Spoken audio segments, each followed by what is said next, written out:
ವೀಕ್ಷಕರೇ, ನಾನಿವತ್ತು ಹೂವಿನ ಮಾರ್ಕೆಟ್ ನಲ್ಲಿದ್ದೀನಿ. ಯಾವಾಗ್ಲೂ ಸಂಕ್ರಾಂತಿ ಮುಗಿದ ನಂತರ ಬರೋದು ಶಿವರಾತ್ರಿ. ಶಿವರಾತ್ರಿ ಅಂತಂದ್ರೆ ಉಪವಾಸ ಇರೋದು, ಜಾಗರಣೆ ಮಾಡೋದು, ನಾಡಿನಾದ್ಯಂತ ಶಿವನ ಪೂಜೆ, ಶಿವನಿಗೆ ಆರಾಧನೆ ಮಾಡುವಂಥದ್ದು ಕ್ರಮ ಯಾವಾಗ್ಲೂ ಇದ್ದೇ ಇರುತ್ತೆ. ಹಾಗಾದ್ರೆ ಈ ಬಾರಿ ಹೂವಿನ ರೇಟ್ ಏನಾದ್ರೂ ಶಿವರಾತ್ರಿಗೆ ಜಾಸ್ತಿ ಆಗಿದೆಯಾ?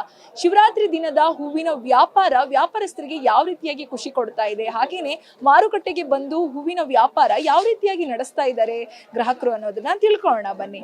ಶಿವರಾತ್ರಿಗೆ ಏನಾದ್ರೂ ಹೂವಿನ ರೇಟ್ ಅಲ್ಲಿ ಏನಾದ್ರೂ ವ್ಯತ್ಯಾಸ ಆಗಿದೆಯಾ? ಜಾಸ್ತಿ ಆಗಿದೆಯಾ? ಜಾಸ್ತಿ ಆಗಿದೆ. ಎಷ್ಟು ಜಾಸ್ತಿ ಆಗಿದೆ? 50% ಜಾಸ್ತಿ ಆಗಿದೆ. ಅಂದ್ರೆ ಎಲ್ಲಾ ಹೂಗಳಲ್ಲೂ ಎಲ್ಲ ಹೂವಿನಲ್ಲಿ ಎಲ್ಲ ಜಾಸ್ತಿ ಆಗಿದೆ. ಅಂದ್ರೆ ಹೂವಿನ ರೇಟ್ ಜಾಸ್ತಿ ಆಗಿದೆ. ಹಾಗಾದ್ರೆ ವ್ಯಾಪಾರ ಹೇಗಿದೆ? ವ್ಯಾಪಾರ ಏನಿಲ್ಲ, ಅಷ್ಟು ಮೀಡಿಯಂ ವ್ಯಾಪಾರ ಈ ವರ್ಷ ಏನಿಲ್ಲ. ಬೆಲೆ ಮಾತ್ರ ಜಾಸ್ತಿ ಇದೆ. ಮಲ್ಲಿಗೆ 1200 ರೂಪಾಯಿ ಕೆಜಿ, ಇವಾಗ 600 ರೂಪಾಯಿ ಕೆಜಿ. ಇನ್ನು ಶಿವರಾತ್ರಿಗೆ ವಿಶೇಷವಾಗಿ ಜಾಸ್ತಿ ಕೊಂಡುಕೊಳ್ಳುವಂಥದ್ದು ಅಥವಾ ಬೇರೆ ಎಲ್ಲಾ ದಿನಗಳಿಗಿಂತ ಇವತ್ತಿನ ವ್ಯಾಪಾರ ಏನಾದ್ರೂ ಹೆಚ್ಚಾಗಿತ್ತಾ, ಹೇಗೆ? ಇಲ್ಲ, ಮಾಮೂಲಿ ಟೈಮ್ನಲ್ಲಿ ಬಿಸ್ನೆಸ್ ಇರೋದು ಇವತ್ತಿಲ್ಲ. ನಾರ್ಮಲ್ ಟೈಮ್ನಲ್ಲಿ ಬಿಸ್ನೆಸ್ ಚೆನ್ನಾಗಿರುತ್ತೆ. ಹಬ್ಬ ಅಂತ ಬರೀ ಡಿಮ್ಯಾಂಡ್ ಇರುತ್ತೆ, ಬಿಸ್ನೆಸ್ ಇಲ್ಲ. ಇವಾಗ ನೀವು ಬಂದಿದ್ದಲ್ಲ ಮಾರ್ಕೆಟ್ ಖಾಲಿ ಹೆಂಗೈತೆ ನೋಡಿ. ಜನ ಕೂಡ ಇಲ್ಲ, ವ್ಯಾಪಾರ ಕೂಡ ಎಲ್ಲ ಬೀದಿನಲ್ಲಿ ಅಂಗಡಿ ಕೂಡ ಐತೆ, ಅಲ್ಲಿ ಖಾಲಿ ಆಗುತ್ತೆ.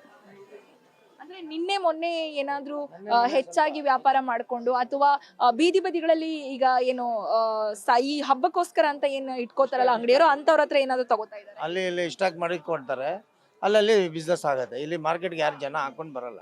ನನ್ನೇ ಚೆನ್ನಾಗಿತ್ತು ಬಿಸ್ನೆಸ್, ಇವತ್ತೇನಿಲ್ಲ. ಹೂವಿನ ರೇಟು ಜಾಸ್ತಿನೇ ಹೂವಿನ ರೇಟು. ನಾವು ಸಾಮಂತಿಗೆ ತಗೊಂಡ್ವಿ, ಆಮೇಲೆ ಇದು ಕನಕಾಂಬರ ತಗೊಂಡ್ವಿ, ಸುಗಂಧ ರೋಜ ತಗೊಂಡ್ವಿ. ಸುಗಂಧ ರೋಜ ಹಾರ ತಗೊಂಡ್ವಿ. ಹಾರ ತುಂಬ ಚೆನ್ನಾಗಿದೆ, ತುಂಬ ಇಷ್ಟ ಆಯಿತು. ಸ್ವಲ್ಪ ಜಾಸ್ತಿ ಇದೆ ಹೂವು. ಇದು ಹಾರ ಚೆನ್ನಾಗಿದೆ, ಚೆನ್ನಾಗಿ ರೇಟ್ ಇದೆ, ಇದು ಚೆನ್ನಾಗಿದೆ, ಕ್ವಾಲಿಟಿ ಚೆನ್ನಾಗಿದೆ, ಪರವಾಗಿಲ್ಲ, ಏನು ತೊಂದರೆ ಇಲ್ಲ, ಕಮ್ಮಿ ಇದೆ. ಬೆಲೆಗೆ ಸ್ವಲ್ಪ ಜಾಸ್ತಿ ಇತ್ತು, ಇವಾಗ ಕಮ್ಮಿ ಇದೆ.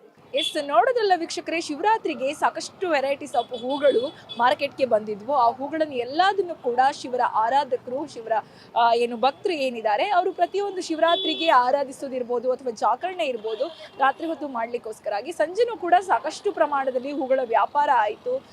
ಏನು ಮಾರ್ಕೆಟ್ಗಳು ಖಾಲಿ ಆಗುವಷ್ಟು ಮಟ್ಟಿಗೆ ಹೂವಿನ ವ್ಯಾಪಾರ ಆಗಿ ಪ್ರತಿಯೊಂದು ಹೂ ಕೂಡ ಶಿವನ ಆರಾಧನೆಗೆ ಅಂತ ತಗೊಂಡು ಹೋದ್ರು. ಹಾಗೇನೆ ವ್ಯಾಪಾರಸ್ಥರು ಏನು ಹೇಳ್ತಾರೆ ಅಂತಂದ್ರೆ, ಪ್ರತಿದಿನಕ್ಕಿಂತ ಇವತ್ತು ವ್ಯಾಪಾರ ಕಡಿಮೆ ಇದೆ, ಪ್ರತಿದಿನಕ್ಕಿಂತ ಇವತ್ತಿನ ವ್ಯಾಪಾರದಲ್ಲಿ ಸ್ವಲ್ಪ ಮಟ್ಟಿಗೆ ಕಮ್ಮಿ ಆಗಿದೆ. ಯಾಕಂತಂದ್ರೆ ಬೇರೆ ಬೇರೆ ಕಡೆ ಹಬ್ಬಕ್ಕಾಗಿ ಏನು ವ್ಯಾಪಾರ ನಡೆಸೋರು ಜಾಸ್ತಿ ಆಗಿರೋದ್ರಿಂದ ಅಂಗಡಿಗಳಿಗೆ ಬಂದು ವ್ಯಾಪಾರ ಮಾಡುವಂತಹ ಗ್ರಾಹಕರು ಕಡಿಮೆ ಆಗಿದ್ದಾರೆ ಅನ್ನುವಂಥದ್ದು ವ್ಯಾಪಾರಸ್ಥರ ಹೇಳಿಕೆ ಆಗಿದೆ. ಇದಾಗಿತ್ತು ಈ ಹೊತ್ತಿನ ವಿಶೇಷ ಸುದ್ದಿ. ಇನ್ನಷ್ಟು ಸುದ್ದಿಗಾಗಿ ನೋಡ್ತಾ ಇರಿ ಗ್ಯಾರಂಟಿ ನ್ಯೂಸ್.